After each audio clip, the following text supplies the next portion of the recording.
Hello everyone. समग्र शिक्षा में आप सबका स्वागत है। आज का हमारा टॉपिक है प्लेटो के दार्शनिक राजा के शासन की विवेचना कीजिए। इससे पहले हमने पढ़ा है आदर्श राज्य के बारे में, प्लेटो के आदर्श राज्य के सिद्धांत। वहीं पे हमने देखा था दार्शनिक शासक, पत्नियों का साम्यवाद, संपत्ति का साम्यवाद, उनके आदर्श राज्य में न्याय कैसी होगी, शिक्षा कैसी होगी, ये सब हमने वहाँ पे देखा है। अब इन्हीं सबको हम अलग अलग देखेंगे, जैसे न्याय सिद्धांत, शिक्षा सिद्धांत और दार्शनिक राजा का सिद्धांत। तो आज का हमारा टॉपिक है प्लेटो का दार्शनिक राजा का सिद्धांत। तो आज हम दार्शनिक राजा का सिद्धांत के बारे में जानेंगे। प्लेटो के अनुसार आत्मा के 3 तत्व ज्ञान, साहस और वासना है। इन्हीं के अनुरूप समाज में ज्ञान प्रधान, भाव प्रधान और वासना प्रधान मनुष्य होते हैं। ज्ञान प्रधान वर्ग सर्वोत्तम और सर्वोपरि हैं। दार्शनिक शासक ज्ञान प्रधान वर्ग के अंतर्गत आते हैं। प्लेटो का यह दृढ़ विश्वास था कि जब तक शासन सत्ता दार्शनिक शासकों को नहीं सौंपी जाएगी, तब तक राज्य में सुव्यवस्था और शांति नहीं स्थापित की जा सकती। यही कारण है कि प्लेटो ने एक ऐसी शिक्षा योजना बनाई जिससे दार्शनिक शासक उत्पन्न हो सके।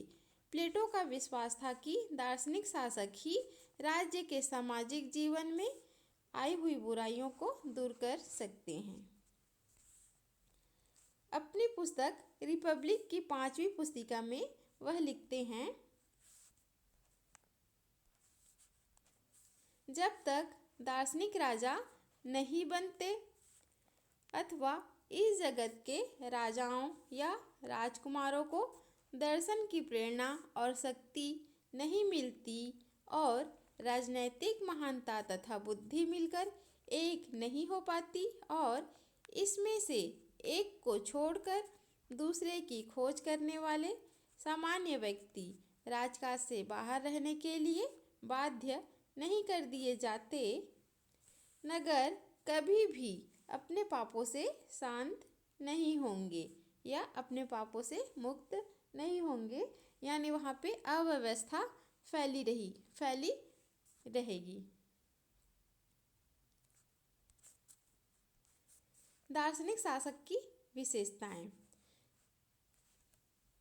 उनके दार्शनिक शासक में क्या क्या विशेषताएं होंगे जिसे शासन व्यवस्था सुचारू रूप से चले। आइए देखते हैं उनकी विशेषताएं। प्लेटो का दार्शनिक शासक सद्गुणों से पूर्ण है। इन गुणों को वह समाज के हित में कार्यान्वित करने का इच्छुक है। प्लेटो का शासक न्यायप्रिय, साहसी, सत्य का अन्वेषण करने वाला और कर्मयोगी है। प्लेटो का शासक की कुछ मुख्य विशेषताएं निम्नलिखित है। पहला है, दार्शनिक शासक में कौन सी विशेषताएं होनी चाहिए? ज्ञान प्रधान होना चाहिए। दार्शनिक शासक राज्य के 3 वर्गों में ज्ञान प्रधान वर्ग का प्रतिनिधित्व करता है। प्लेटो ने इसी कारण शासक वर्ग के लिए एक विशेष प्रकार की योजना बनाई थी। दूसरा है साम्यवादी। प्लेटो ने दार्शनिक शासकों के लिए स्त्री साम्यवाद प्रस्तुत किया है। प्लेटो ने शासकों को स्त्री, परिवार और संपत्ति के बंधन से मुक्त रखा है। उसने शासकों को अलग अलग परिवार के बंधनों में ना डालकर एक सम्मिलित परिवार का सदस्य होने की योजना बनाई थी। साम्यवाद क्या होता है, संपत्ति का साम्यवाद क्या होता है और पत्नी या परिवार या स्त्री का साम्यवाद क्या होता है, ये हम पहले पढ़ चुके हैं। तो आप वो पढ़ लेंगे तो ये अच्छे से समझ में आ जाएगा। तीसरी विशेषताएं हैं दार्शनिक शासक की निस्वार्थ। प्लेटो के अनुसार दार्शनिक शासक पूर्ण निस्वार्थ होते हैं। वे राज्य के हितों को अपना ही हित समझते हैं। प्लेटो ने शासकों के लिए स्त्री और संपत्ति का साम्यवाद इसलिए बनाया ताकि वे निस्वार्थ शासन चला सके।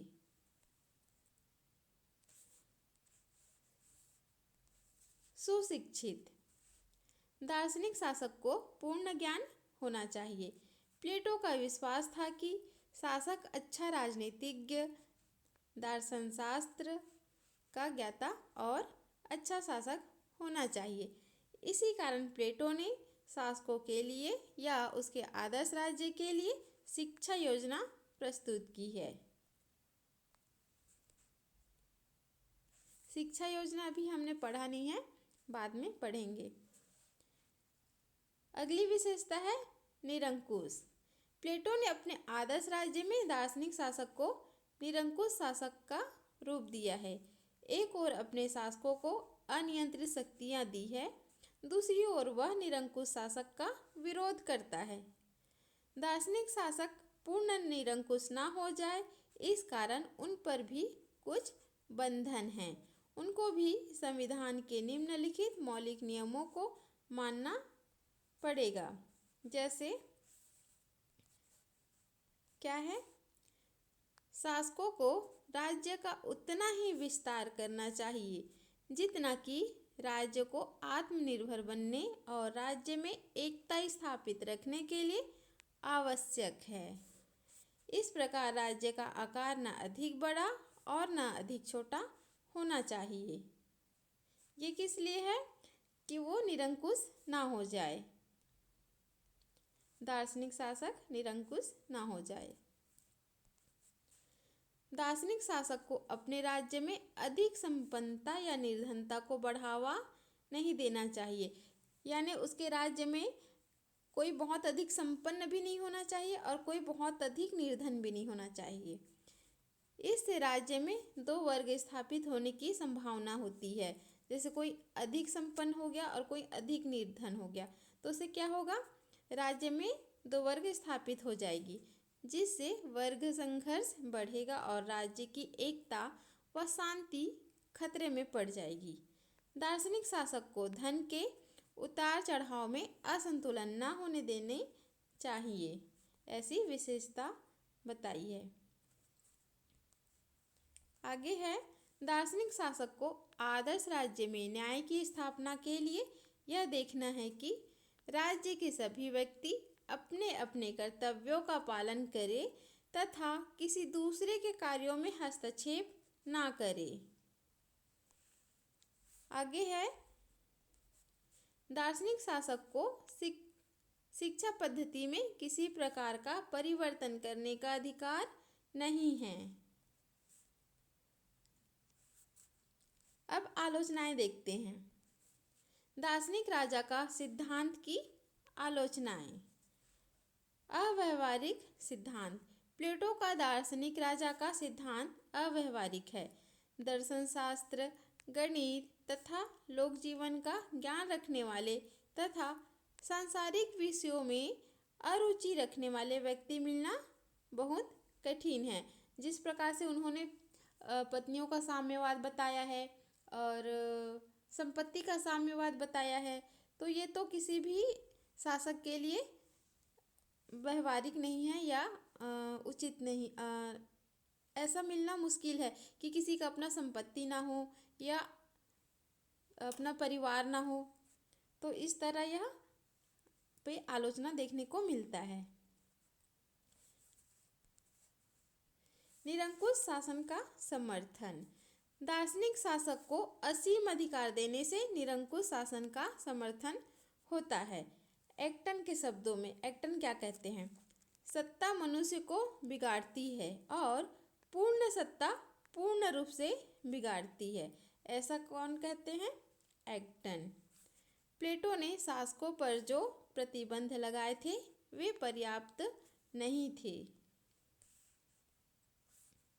आगे है, जनता की निम्न स्थिति। दार्शनिक शासकों को असीम अधिकार मिलने से सामान्य जनता की स्थिति पशुवत अथवा राज्यतंत्र के पुर्जे के समान हो जाती है। उन्हें मानव सुलभ मूल अधिकार भी नहीं मिलते।